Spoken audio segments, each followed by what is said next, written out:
Sa ilalim ng tirik na araw, maaaninag sa kalsada ang payat ngunit matikas na si Tonton. Nakasuot ng kupas na t-shirt at luma ngunit malinis na shorts, bitbit niya ang plastik na kanyang lalagyan na puno ng dyaryo, candy, at mani. Sa murang edad na 15, sanay na siyang maghagilap ng mga barya mula sa abalang mga motorista at nagmamadaling mga tao sa lansangan ng Maynila. Habang naglalakad, iniisip ni Tonton ang naiwang mga kapatid sa kanilang barong-barong na tirahan.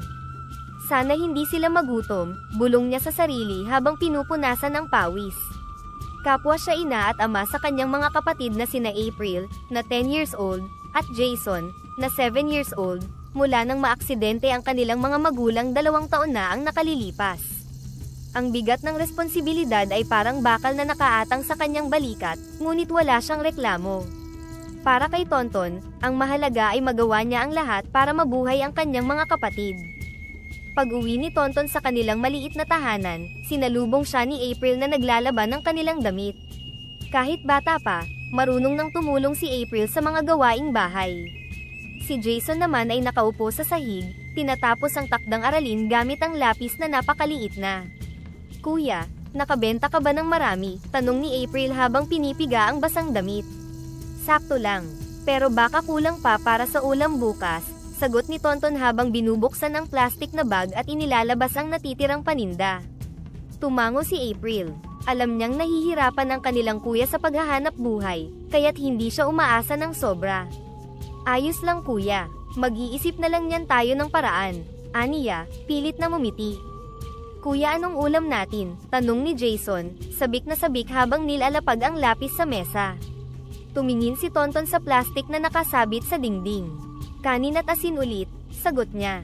Habang nagsasalo-salo ang tatlo sa hapagkainan, tahimik sa simula ang paligid. Sira-sira ang kanilang mesa, nabili lamang ng mura sa malapit na junk shop. Ang maliit na ilaw ay halos hindi sapat upang magbigay ng liwanag sa kanilang maliit na kusina. "Kuya," basag ni Jason sa katahimikan, "bakit kaya hindi tayo nakakakain ng masarap na pagkain tulad ng ibang tao?" Napabuntong hininga si Tonton, ngunit nginitian niya ang kapatid. "Alam mo Jason, minsan nasa utak lang yan. Isipin mo na lang na pizza ang kinakain natin. Ganito yun, isarado mo ang mata mo at isipin mo na may cheese, pepperoni, at pineapple tong kanin natin." Sumunod naman agad si Jason at sinubukang isara ang kanyang mga mata. "Ang sarap ng pizza kuya. Kaya lang, medyo maalat." Tumawa siya ng malakas. Napatawa din si April. "Kuya, ang sarap talaga ng pizza natin, pero ang alat ng cheese." Napatawa na rin si Tonton, pilit na isinasantabi ang lungkot. Sa bawat halakhak ng kanyang mga kapatid, nararamdaman niyang kahit papaano, nagagampanan niya ang kanyang tungkulin. Ngunit sa loob-loob niya, kinikimkim niya ang bigat ng kanilang sitwasyon. Gusto niyang mabigyan ang kanyang mga kapatid ng tunay na pizza, ng maayos na ulam, ng buhay na hindi lamang puro hirap. Matapos ang hapunan, nag-usap ang tatlo habang nakaupo sa banig na nagsisilbing higaan nila. "Kuya," tanong ni April, "kailan kaya tayo magkakaroon ng bahay na hindi tumutulo ang bubong?" Tumingala si Tonton sa kanilang kalawanging bubong. "Darating din yun April. Mag-iipon ako. Magtatrabaho ako ng mas maigi. Balang araw, magkakaroon tayo ng bahay na hindi tumutulo kapag umuulan." "Pangarap ko din kuya," sabat ni Jason, "makabili tayo ng maraming pagkain. Yung hindi lang asin. Gusto ko din ng candy, tsaka ice cream." Ngumiti si Tonton, ngunit sa loob-loob niya, pinapangako niya sa sarili na gagawin ang lahat para sa kanilang pangarap. Sa bawat araw na nabibilad siya sa init, sa bawat sandaling kumakalam ang kanilang mga sikmura, naiisip niya ang ngiti ng kanyang mga kapatid. Para sa kanya, iyon ang nagbibigay sa kanya ng lakas upang magpatuloy. Bago matulog, sinabi niya sa kanyang mga kapatid, "Huwag kayong mag-alala. Gagawa ako ng paraan. Basta't magkasama tayo, kaya natin ang lahat." Habang natutulog sina April at Jason, nanatiling gising si Tonton, iniisip ang kanilang kinabukasan. Tumingin siya sa langit mula sa maliit na bintana ng kanilang barong-barong. "Mama, Papa," bulong niya, "gabayan niyo po kami. Kahit mahirap, gagawin ko ang lahat para sa mga kapatid ko." Sa kabila ng kanilang hirap, nananatiling matibay si Tonton, ang haligi ng munting pamilyang pilit na lumalaban sa agos ng buhay. Bago pa magbukang liwayway, habang ang karamihan ay mahimbing pa ang tulog, naroon na si Tonton, abala sa paghahanda ng kanyang paninda. Candy po, mani po, dyaryo, ang paulit-ulit niyang sigaw, habang ang malagkit na pawis ay dumadaloy sa kanyang noo. Ang bawat araw ay isang hamon, ngunit kinakaya niya ito para sa kanyang mga kapatid. Naglalako si Tonton sa ilalim ng matinding sikat ng araw, sinusuyod ang bawat kanto, bawat pila ng mga sasakyan, at nakikipagsabayan sa ingay at usok. Sa bawat dyaryo at candy na nabebenta, isang hakbang ito palapit sa kanyang layunin, ang mabigyan ng mas maayos na buhay sina April at Jason. Isang tricycle driver ang huminto kay Tonton, at bumili ng isang pakete ng mani. "Mainit ngayon ha, dapat may sombrero ka bata," sabi ng driver habang inaabot ang bayad. Ngumiti si Tonton. "Salamat po kuya. Wala po akong sombrero pero sanay na po ako sa init. Kailangan po para sa mga kapatid ko." Habang nagpapatuloy sa paglalako, hindi niya maiwasang mapagod at mahapo. Sa isang sandali, nang makakita siya ng lilim, saglit siyang tumigil para makaupo, at pinahinga ang pagod na binti. Pag-uwi ni Tonton, sinalubong siya ng mga ngiti at yakap ng kanyang mga kapatid. "Kuya, tulungan mo naman ako sa math," pakiusap ni Jason, na abala sa kanyang mga takdang aralin. Kahit pagod, umupo si Tonton sa tabi ni Jason, inayos ang mga libro at papel. "Ano ba ang problema, Jason?" "Hindi ko po maintindihan itong fractions," malungkot na sabi ni Jason. Dahan-dahan na ipinaliwanag ni Tonton ang konsepto, gamit ang mga halimbawa na madaling maintindihan ng bata. "Tingnan mo, parang pizza lang yan, hatiin mo ang isang buong pizza sa 8 piraso. Kung kukuha ka ng 3 piraso, 3/8 na ang fraction mo." Gets ko na kuya. "Salamat ha, ang galing mo talaga." Masiglang tugon ni Jason, na tila may bagong sigla sa pag-aaral. Habang nagluluto ng hapunan, kinausap ni Tonton si April. "Anong gusto mong maging paglaki mo, April?" Nag-isip si April habang tinitingnan kung pwede na ang kanin. "Gusto ko po sanang maging guro kuya, para makatulong din ako sa mga bata na matuto." "Maganda yan April. Sikapin nating makapag-aral ka para matupad mo yan," sagot ni Tonton, habang pinagmamasdan ang kanyang mga kapatid. "Gagawin ko ang lahat para magkaroon kayo ng magandang buhay. Pangako yan." Habang kumakain ng simpleng hapunan na kanin at tuyong isda, nag-usap sila tungkol sa kanilang mga pangarap na pinapalakas ang kanilang loob sa kabila ng mga pagsubok. "Balang araw, hindi na tayo kakain ng tuyo lang. Magkakaroon din tayo ng masasarap na ulam," sabi ni Tonton, na may paninindigan sa kanyang boses. "Oo nga kuya, balang araw," tugon ni April, habang pinipilit itago ang lungkot sa kanyang mga mata. Pagkatapos ng hapunan, habang pinapatulog ni Tonton ang mga kapatid, naiwan siyang nag-iisip sa dilim. Ang bawat araw sa kalsada, bawat sigaw ng dyaryo, mani, at candy, ay hindi lamang para sa pera, kundi para sa kinabukasan, para sa pag-asa na balang araw, magiging mas magaan ang buhay para sa kanyang mga kapatid. Sa gitna ng kahirapan, nanatili ang kanyang determinasyon at ang simpleng pangarap na magbigay ng mas maayos na buhay para kina April at Jason. Sa gitna ng nagkakagulong trapiko ng Maynila, habang abala si Tonton sa pagbebenta ng kanyang mga paninda, isang maliit na nilalang ang biglang sumulpot at nadaplisan ng isang dumadaang tricycle.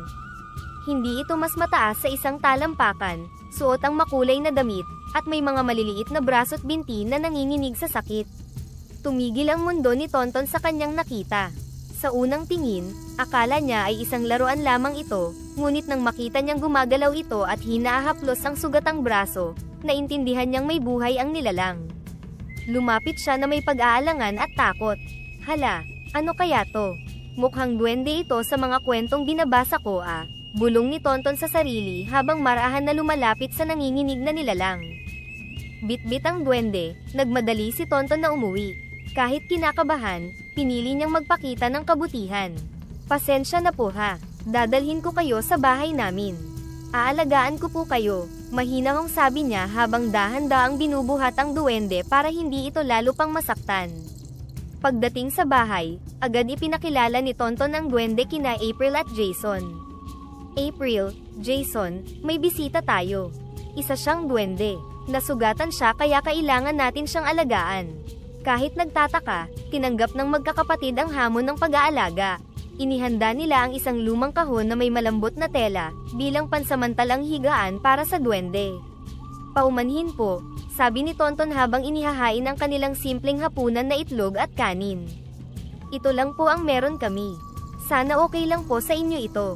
Tumango ang duwende, at sa unang pagkakataon, nagsalita siya sa mahina ngunit malinaw na tinig.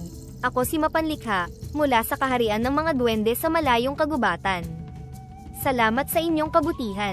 Hindi ko inaasahan na may tao pang magmamalasakit sa isang nilalang na tulad ko sa ganitong kalagayan. Habang gumagaling si Mapanlikha, araw-araw silang nagkukwentuhan sa gabi. Ibinalita ni Mapanlikha ang tungkol sa kanyang mundo, kung saan ang mga puno ay mas mataas pa sa mga gusali, at ang mga ilog ay kumikinang dahil sa libu-libong alitaptap. Parang ang ganda ng mundo mo, Mapanlikha. Sana makapunta rin kami doon, sambit ni April, puno ng paghanga. Sana nga, isama mo kami minsan, dagdag ni Jason. Habang lumilipas ang mga araw, hindi lamang pasasalamat ang nadarama ni Mapanlikha kundi tunay na pagmamahal sa kanyang bagong pamilya. Kayo na ang pamilya ko dito, pagtatapat ni Mapanlikha isang gabi. Ngumiti si Tonton at sumagot, Mapanlikha, salamat sa pagiging bahagi ng pamilya namin. Hindi lang ang aming mundo ang nagbago dahil sa iyo, kundi pati na rin ang aming mga puso. Sa kabanatang ito, hindi lamang pisikal na sugat ang naghilom, kundi pati na rin ang mga sugat ng kaluluwa ng bawat isa. Ang pagdating ni Mapanlikha sa buhay ng magkakapatid ay hindi lamang nagdala ng bagong kulay, kundi nagbigay din ng bagong pag-asa at pagmamahal na nagpapatibay sa kanilang samahan, habang hinaharap nila ang mga hamon ng buhay. Sa mga sumunod na araw, naging karaniwan na ang presensya ni Mapanlikha sa pang-araw-araw na buhay ng magkakapatid.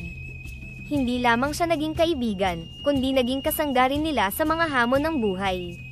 Minsan, sumasama pa si Mapanlikha kay Tonton sa pagtitinda sa kalsada, nakatago sa isang maliit na basket na may takip upang hindi siya makita ng iba. Sa unang pagkakataon na sumama si Mapanlikha, namangha siya sa dami ng tao at sa ingay ng paligid. Nakadama siya ng pagkabalisa sa dami ng mga sasakyan at sa bilis ng mga pangyayari, ngunit nang makita niya kung paano magtrabaho si Tonton, bumilib siya sa katatagan ng binata. Ang hirap pala ng trabaho mo, Tonton, sabi ni Mapanlikha habang binabantayan ang pagtitinda.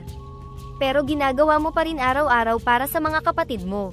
Tumingin si Tonton kay Mapanlikha, ngumiti at sinabing, sanay na ako, Mapanlikha. Mahirap man, pero kailangan. Basta't mabuhay ko lang sina April at Jason, ayos na sa akin. Lahat ay gagawin ko para sa kanila. Nang maglaon, nagsimulang mag-alok din si Mapanlikha ng tulong. Bagamat maliit, may mga paraan siyang natutunan sa kanyang mundo na maaaring magamit para makatulong. Minsan, ginagamit niya ang kanyang mahika para magpagaan ng ilang bagay, tulad ng pagpapalamig ng hangin sa paligid ni Tonton habang nagtatrabaho ito sa ilalim ng mainit na araw. Isang hapon, habang nakaupo sila sa lilim matapos ang ilang oras ng pagbebenta, ibinahagi ni Tonton ang kanyang mga pangarap at takot kay Mapanlikha. Alam mo, Mapanlikha, minsan natatakot din ako. Natatakot akong baka hindi ko maibigay ang kailangan ng mga kapatid ko. Pero kapag kasama kita at sila, lumalakas ang loob ko. Tumango si Mapanlikha, naiintindihan kita, Tonton. Sa mundo ko, madalas din akong matakot, lalo na nang mawalay ako sa kagubatan. Pero dito sa piling ninyo, natutunan ko ang halaga ng pamilya, kahit hindi tayo magkadugo. Isa kang mabuting kuya, at maswerte sina April at Jason sa'yo. Gabi-gabi, nagkukwento si Mapanlikha ng mga kakaibang bagay mula sa kanyang mundo, at sa bawat kwento, lalong humahanga ang magkakapatid. Naging inspirasyon nila ang mga kwento ni Mapanlikha para mangarap ng mas malalaki at mas matatayog na pangarap para sa kanilang hinaharap. Sa isang tahimik na gabi, habang nakaupo sila sa labas ng kanilang barong-barong, nagtanong si April, Mapanlikha, sa tingin mo ba talaga, pwede rin kaming maging masaya tulad ng mga tao sa iyong mga kwento? Ngumiti si Mapanlikha, oo naman, April. Bawat isa sa atin, ay may kakayahan na baguhin ang ating tadhana. At sa tulong ng isa't isa, mas madali nating mahaharap ang anumang mga pagsubok. Sa sandaling iyon, naramdaman ng magkakapatid ang lalim ng kanilang pagkakaibigan kay Mapanlikha. Hindi lamang siya isang nilalang mula sa ibang mundo, naging bahagi na siya ng kanilang munting pamilya, nagbibigay ng pag-asa at kasiyahan sa kabila ng kanilang mga pagsubok. Habang lumalalim ang gabi, mas lalong tumitibay ang kanilang samahan. Sa bawat tawa, bawat kwento, at bawat pagbabahagi ng kanilang mga pangarap, lalo lamang nilang nararamdaman ang kahalagahan ng bawat isa sa kanilang buhay. Ang pagkakaibigan nila kay Mapanlikha ay hindi lamang nagdulot ng saya, kundi nagbigay rin ng bagong lakas upang harapin ang bawat bukas na may pag-asa at katatagan. Isang tahimik na umaga, habang sama-samang nag-aalmusal ang magkakapatid kasama si Mapanlikha, biglang nagsalita ang duwende na may halong lungkot sa kanyang boses. "Mga kaibigan, kailangan ko nang bumalik bukas sa aking mundo. Dumating na ang oras para tuparin ko ang aking mga tungkulin sa kaharian ng mga duwende." Napahinto sa pagkain sina Tonton, April, at Jason.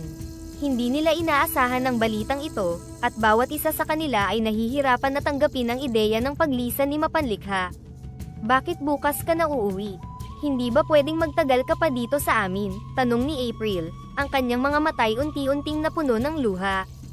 Tumugon si Mapanlikha, "Mahal ko kayong lahat at ayoko pa sanang umalis. Ngunit may mga responsibilidad ako sa aking mundo na hindi ko maaaring talikuran. Mahalaga ang papel na ginagampanan ng bawat duwende sa pagpapanatili ng kalikasan at kapayapaan sa aming mundo." Nagpasalamat si Mapanlikha sa kabaitan at pagmamahal na ipinakita sa kanya ng magkakapatid. "Hindi ko malilimutan ang mga araw na nakasama ko kayo. Ang inyong kabutihan at pagmamahal ay magpakailanman nakaukit sa aking puso. Salamat sa pag-aalaga, pagtanggap, at pagmamahal na ipinadama ninyo sa akin." Sa kabila ng lungkot, sinikap ni Tonton na maging matatag. "Salamat din sa iyo, Mapanlikha. Binigyan mo kami ng saya at aral na hindi namin makakalimutan. Palagi kang magiging bahagi ng aming pamilya." Sa huling gabi ni Mapanlikha kasama ang magkakapatid, nag-ayos sila ng munting salo-salo. Kahit simple lang ang kanilang handa, kanin lang at ilang pritong isda, ngunit ang damdamin ng bawat isa ay puno ng pagmamahal at pasasalamat. Nagkwentuhan sila tungkol sa mga nakakatawa at masasayang sandali na kanilang pinagsaluhan, sinusubukang huwag pansinin ang bigat ng nalalapit na paghihiwalay.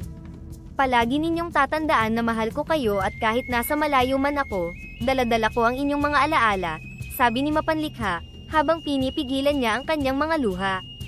Kinabukasan, bago sumikat ang araw, nagtipon sila sa labas ng kanilang bahay para ihatid si Mapanlikha. Mahigpit ang yakapan, at bawat isa'y nangako na hindi kakalimutan ang mga alaalang iniwan ni Mapanlikha. Habang unti-unting papalayo si Mapanlikha, lumingon siya sa huling pagkakataon, kumaway at ngumiti, bago tuluyang nawala sa kanilang paningin. Habang pinagmamasdan ng magkakapatid ang papalayong kaibigan, ramdam nila ang bigat ng paglisan ni Mapanlikha, ngunit kasabay nito ay ang pasasalamat sa mga aral at kagalakang ibinahagi niya. Sa kanyang pag-alis, naiwan ang isang pangakong bagamat wala na siya sa kanilang tabi, ang espiritu ng kanilang pagkakaibigan ay mananatili magpakailanman. Kinagabihan, habang abala si Tonton sa paglilinis ng kanilang munting bahay, napansin niya ang isang nakatuping dyaryo sa ibabaw ng kahon, na ginamit nilang higaan ni Mapanlikha. Kinuha niya ito at nakita ang isang dyaryo na may petsang 3 araw mula sa kasalukuyang araw. Nalito si Tonton, at sa una, hindi siya makapaniwala sa kanyang nakita. "April, Jason, hali kayo dito. Tingnan niyo to," tawag niya sa kanyang mga kapatid na naglalaro sa kanto ng kanilang maliit na sala. Dumating sina April at Jason, kapwa nagtataka. "Ano yan kuya?" tanong ni April habang sumisilip sa dyaryo. "Isang dyaryo, pero tingnan niyo ang petsa, 3 araw pa mula ngayon." Iniwan ito ni Mapanlikha, paliwanag ni Tonton, ang kanyang nooy kunot sa pagtataka. Maingat na binuklat ni Tonton ang mga pahina ng dyaryo, at ang mga kapatid niya ay sumiksik sa magkabilang gilid niya. Habang binabasa niya ang mga balita, nakita niya ang isang artikulo tungkol sa mga nanalong numero sa loto. Ang mga numero ay 14, 45, 25, 8, 32, at 21. "Totoo kaya to?" bulong ni Tonton sa sarili habang tinitingnan ang mga numero. "Paano kung subukan nating tumaya gamit ang mga numerong to? Baka ito ang paraan ni Mapanlikha para tulungan tayo." "Subukan natin kuya. Wala namang mawawala kung susubukan natin, di ba?" Excited na sabi ni Jason, na parang nakakita ng bagong pag-asa. Si April, na mas may pag-aalinlangan, ay nagtanong, "Pero paano kung hindi totoo? Paano kung nagkataon lang? Nagtipon sila sa maliit na mesa, at doon pinag-usapan ang kanilang gagawin. Alam nyo, maraming beses na tayong nagtiwala sa hindi sigurado.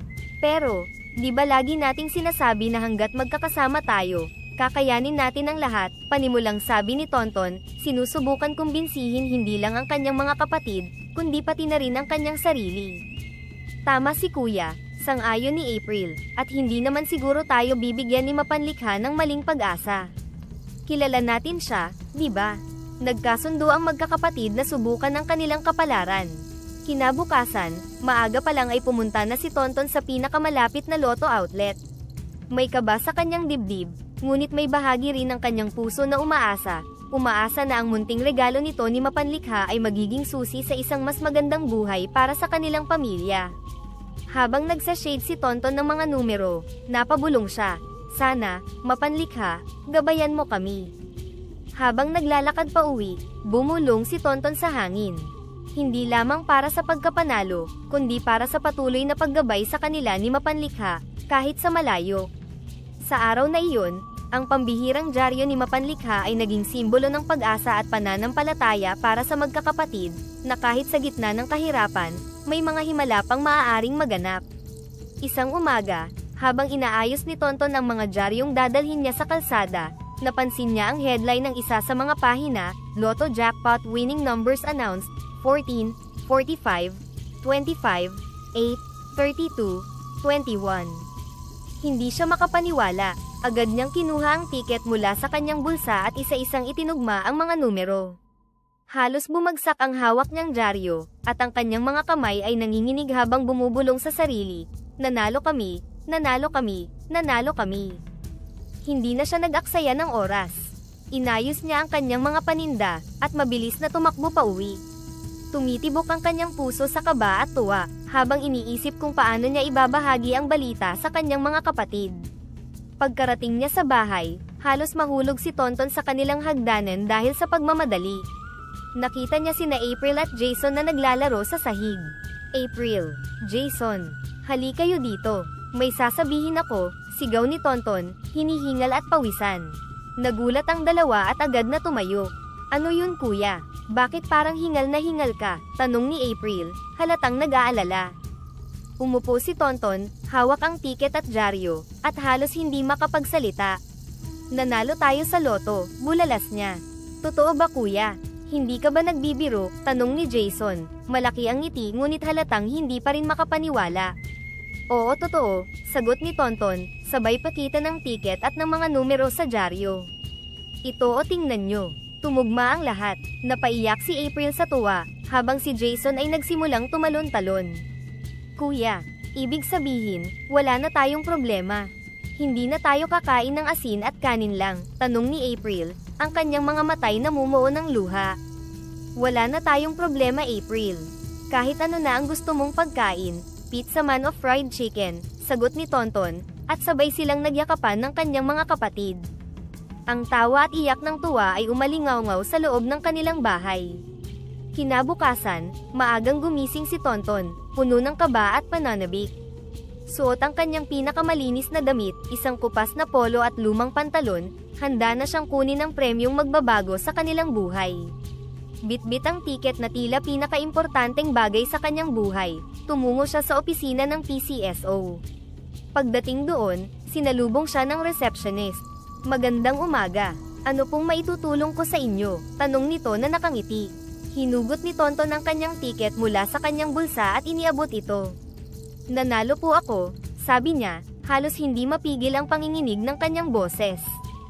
Sinuri ng empleyado ang tiket, at nang makumpirma ang mga numero, agad siyang tinawag ng isang supervisor. Congratulations Mr. Anthony Santos. Isa na po kayong ganap na multimillionaire, sabi nito habang inaabot ang kanyang tseke. Nanlaki ang mata ni Tonton sa narinig. Ang kabuuang premyo ay nakasulat sa tseke, 87 million pesos. Sa unang pagkakataon sa kanyang buhay, napuno siya ng sobrang saya at pasasalamat. Habang hawak ang tseke, napaluhod si Tonton sa gilid ng opisina, tahimik na umiiyak. Sa ilalim ng kanyang hininga, bumulong siya, Mama, Papa, ito na. Sa wakas, Magagawa ko ng tuparin ang pangako ko sa inyo para kina Lea at Jason. Hindi na sila maghihirap. Ang supervisor, na nagmamasid sa eksena, ay nilapitan siya at tinapik sa balikat. Gamitin mo ang biyayang ito ng maayos ha, iho.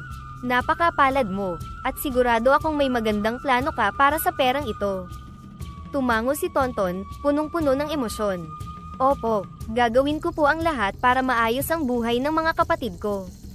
Sa kanyang paglabas mula sa opisina, hawak ang tseke at isang bag na naglalaman ng bahagi ng pera bilang cash advance, ramdam ni Tonton ang bigat ng bagong responsibilidad, ngunit kasabay nito ay ang gaan ng pag-asa.